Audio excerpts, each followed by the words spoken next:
Hello students, this is CA Yashoda Sharma from My Future Academy and today it's the Q&A session और काफ़ी कम questions आए हैं. So let's begin. Question number 3, 11 sum, okay, and question number 7, illustration 9th. ठीक है, so पहले हम illustration ले लेते हैं. Illustration number 9. Yusuf Harun and illustration 9th में क्या issue है. Illustration 9th equal ratio में क्यों नहीं किया. Okay, so Yusuf, Harun and Kodawala are partners sharing profit and loss in the ratio 3:2:1. Yusuf and Harun have given assurance to Kodawala to give minimum rupees 36,000 of the profit. Okay, यहाँ पर क्या है कि 3 partners हैं और कोडावला that is के को guarantee दी गई है कि के को मिनिमम 36,000 तो प्रॉफिट दिया ही जाएगा, राइट. अब कितना भी प्रॉफिट हो, सपोज 30,000 प्रॉफिट हुआ तो भी कोडावला को 36,000 प्रॉफिट दिया ही जाएगा. जो रिमेनिंग 6,000 है वो बाकी के पार्टनर्स खुद लेकर आएंगे अपने प्रॉफिट शेयरिंग रेशियो में, इक्वल में नहीं, अपने प्रॉफिट शेयरिंग रेशियो में. ठीक है, और सपोज 40,000 का प्रॉफिट होता है तो 40,000 में से 36,000 के कोडावला को दे दिए जाएंगे. रिमेनिंग 4,000 दोनों पार्टनर डिवाइड करेंगे 3:2 में. ठीक है, मिनिमम, यहाँ पर मिनिमम की बात की गई है कि मिनिमम 36,000 दिए जाएंगे. सपोज 2 लाख का अगर प्रॉफिट होता है और कोडावला का शेयर 50,000 आ रहा है तो अब कोडावला को कितने दिए जाएंगे, 36,000 या 50,000. 50,000. क्यों? क्योंकि यहाँ पर मिनिमम की बात की गई है कि मिनिमम 36,000 देंगे, राइट. ओके, सो यहाँ पर बोला गया है कि कोडावला को मिनिमम 36,000 दिए जाएंगे फ्रॉम द प्रॉफिट, और जो पार्टनर है यूसुफ एंड हरुन को स्पेसिफाई नहीं किया तो हम अज्यूम करेंगे कि वो अपने प्रॉफिट शेयरिंग रेशियो में ही रिमेनिंग पोर्शन लेकर आएंगे. Profit of the firm is 1,80,000. सो पहले 1,80,000 को हम 3:2:1 में डिस्ट्रीब्यूट करेंगे तो उनका जो रेशियो आ रहा है, यूसुफ का 90,000, हरुन का 60,000 और कोडावला का 30,000. हमने उसको गारंटी कितना किया है, कोडावला को 36,000. तो यहाँ पर जो 6,000 प्रॉफिट है, ये जो 6,000 प्रॉफिट है कौन लेकर आएगा, Yusuf and Harun in their profit sharing ratio that is 3:2. तो हम यहाँ पे कैलकुलेट करेंगे 6,000 3/5, 6,000 2/5. तो यूसुफ लेकर आएगा 3,600, यूसुफ यहाँ पर लेकर आएगा 3,600, कोडावला हरुन लेकर आएगा 2,400, राइट. और यहाँ पे हमने इनके पूरा प्रॉफिट लिखा 90,000, 60,000, 30,000. यूसुफ में से माइनस हो जाएंगे 600 दैट इज़ 3,600, और हरुन में से माइनस हो जाएंगे 2,400. क्यों? क्योंकि वो ये शेयर किसको दे रहे हैं, कोडावला को, और यहाँ पर कोडावला में प्लस हो जाएगा 6,000. तो फाइनली जिनका प्रॉफिट शेयरिंग रेशियो आएगा वो है 86,400, 57,600 and 36,600. Next question is question number 3 का part 11. ABC are the partners sharing profit and loss in equal proportion. Their total capital is of 4,50,000. Their proportion of capital is 1:3:2. Firm pay interest on capital 9% per annum. Partner C has received 73,500 including interest on capital. Determine the amount payable including interest on capital of A and B. पहले हम question समझते हैं. ये type का question हमने illustration में किया हुआ है. क्वेश्चन समझते हैं. सबसे पहले तो यहाँ पर total capital of the firm दे के रखा है तो हम उस टोटल कैपिटल को 1:3:2 में डिवाइड कर देंगे. तीनों का स्पेसिफाई कैपिटल आ जाएगा, राइट. इंटरेस्ट ऑन कैपिटल दे के रखा है 9%, तो हम तीनों का अलग से इंटरेस्ट ऑन कैपिटल कैलकुलेट करेंगे 9% ऑफ देयर कैपिटल. तो यहाँ पर हमारे पास इंफॉर्मेशन क्या क्या आ गई, उनका कैपिटल है, उनका इंटरेस्ट ऑन कैपिटल है. हमें फाइंड करने के लिए क्या बोला है, determine the amount payable including interest on capital of A and B. C का हमें दे रखा है यहाँ पर profit including interest on capital. हमें ए और बी का प्रॉफिट निकालना है और इंटरेस्ट ऑन कैपिटल निकालना है.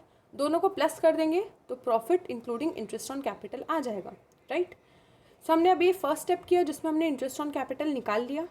सेकेंड जो हमारा टास्क है वो है प्रॉफिट निकालना. तो देखो हम उसको किस तरीके से कैलकुलेट करेंगे प्रॉफिट। सी, यहाँ पर तीनों का प्रॉफिट शेयरिंग रेशियो है 1:1:1, कैपिटल प्रपोर्शन है 1:3:2। कैपिटल तीनों का आ जाएगा, अगर हम 1:3:2 में डिवाइड करेंगे तो 75,000, 2,25,000 and 1,50,000। Interest on capital as per 9% अगर हमने कैलकुलेट किया तो हमारा आएगा 6750, 20250 और 13500। ठीक है, इंटरेस्ट ऑन कैपिटल आ गया। यहाँ पर हमें अलग से सी का देखे रखा है कि C is receiving 73,500 including interest on capital.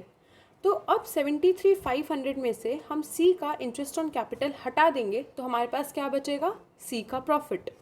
तो 73,500 माइनस 13500 तो कितना आएगा, 60,000।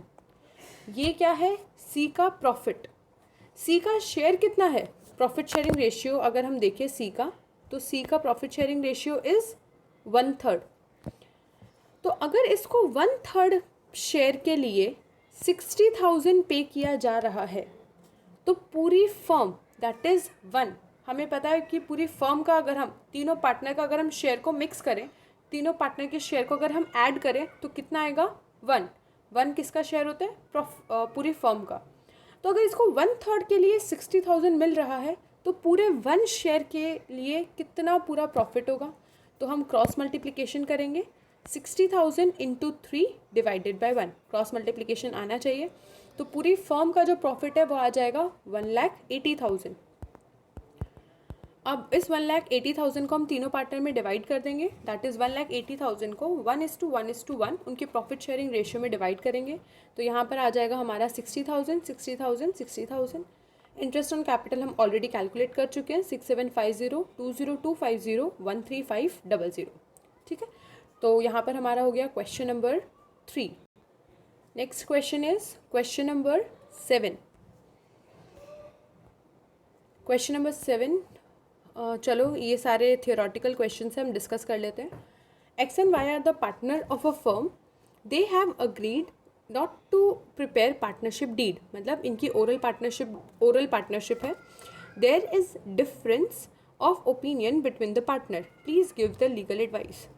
ये क्वेश्चन आया है तो सबसे पहले माइंड मैपिंग करो कि ओरल अग्रीमेंट में क्या क्या टर्म्स होते हैं और रिटर्न अग्रीमेंट में दैट इज़ पार्टनरशिप डीड में क्या क्या अग्रीमेंट्स होते हैं। फर्स्ट, ओरल अग्रीमेंट होता है तो जो प्रॉफिट शेयरिंग रेशियो है वो इक्वली डिवाइड होता है। ओरल अग्रीमेंट होता है तो इंटरेस्ट ऑन लोन 6% दिया जाता है और रेंट दिया जाता है। इन तीनों चीज़ों के अलावा कोई भी चीज़ अलग नहीं दी जाएगी, राइट। रिटर्न अग्रीमेंट होता है तो वो सारी चीज़ें दी जाएगी जो जो पार्टनरशिप डीड में लिखी गई है वो। अगर रिटर्न अग्रीमेंट है और पार्टनरशिप डीड में इंटरेस्ट ऑन लोन के लिए कुछ भी स्पेसिफाई नहीं किया गया है तो हम इंटरेस्ट ऑन लोन नहीं देंगे, राइट। अगर इंटरेस्ट ऑन कैपिटल बोला है 12% तो हम इंटरेस्ट ऑन कैपिटल देंगे 12%। इन शॉर्ट, अगर पार्टनरशिप डीड है तो जो भी चीज़ पार्टनरशिप डीड में लिखी गई है हम उसके अकॉर्डिंग ही सारे पार्टनर्स को सब कुछ चीज़ें प्रोवाइड करेंगे। Okay, so coming to first, क्या हमें ध्यान रखना है कि इनके पास पार्टनरशिप डीड नहीं है, मतलब ओरल एग्रीमेंट है। X demand 6% interest per annum on drawing of the partner, नहीं दी जाएगी इंटरेस्ट ऑन ड्राइंग, ठीक है। Y is an active partner of the firm, he claims for remuneration and commission. अब सोचो कि वाई एक्स्ट्रा काम कर रहा है और वो बोलते हैं क्योंकि मैं एक्स्ट्रा काम कर रहा हूँ तो मुझे रेम्यूनरेशन एंड कमीशन दी जानी चाहिए, तो क्या दी जाएगी? नहीं। अब कोई कितना भी एक्स्ट्रा काम करे पर अगर ओरल एग्रीमेंट है तो ना इंटरेस्ट ऑन कैपिटल दिया जाएगा, ना इंटरेस्ट ऑन ड्राइंग, ना ही कोई कमीशन और remuneration. X demand interest on capital of partner, no, X will not be given any interest on capital. X has lent loan of 20,000 of the firm, he demand interest on loan. अब तुम सोचो इसमें क्या होगा। X ने loan provide किया है 20,000 और वो बोल रहा है कि इंटरेस्ट ऑन लोन उसको देना चाहिए, ओरल एग्रीमेंट है तो येस इंटरेस्ट ऑन लोन दिया जाएगा at a rate of 6%. Firm has lent loan of 25,000 to Y. X demand to charge interest on loan. Firm ने लोन दिया है 25,000 to Y. Firm ने दिया है लोन और एक्स बोल रहा है कि जो लोन दिया गया है उस पे इंटरेस्ट ऑन लोन मिलना चाहिए। तो क्या दिया जाएगा? खाली यहाँ पर जो बात की गई है वो इंटरेस्ट ऑन लोन खाली पार्टनर की बात की गई है, नहीं, as a whole interest on loan की बात की गई है, तो यहाँ पर इंटरेस्ट ऑन लोन पे किया जाएगा। X demand to share profit between the partner in the proportion of the capital. हमें पता है ओरल एग्रीमेंट में प्रॉफिट जो है, शेयर ऑफ प्रॉफिट है, वो क्या रेशियो रहता है? इक्वल। तो यहाँ पर जो प्रॉफिट शेयरिंग रहेगा वो इक्वल ही रहेगा, दैट इज़ 1:1:1। सो यहाँ पर हमारे डाउट्स सारे कंप्लीट होते हैं। वैसे हमने सारा बहुत कुछ इलस्ट्रेशंस भी हमने वीडियोस में डिस्कस कर लिए हैं, हमने एक्सरसाइज के भी काफ़ी क्वेश्चंस वीडियोस में डिस्कस कर लिए गए हैं। तो यहाँ पर हम चैप्टर को वाइंड अप करते हैं। अगर इसके बाद भी स्टूडेंट्स कोई डाउट्स आते हैं तो फील फ्री, आप कभी भी डाउट्स पूछोगे तो मैं उसको पर्सनली फिर सॉल्व कर दूँगी।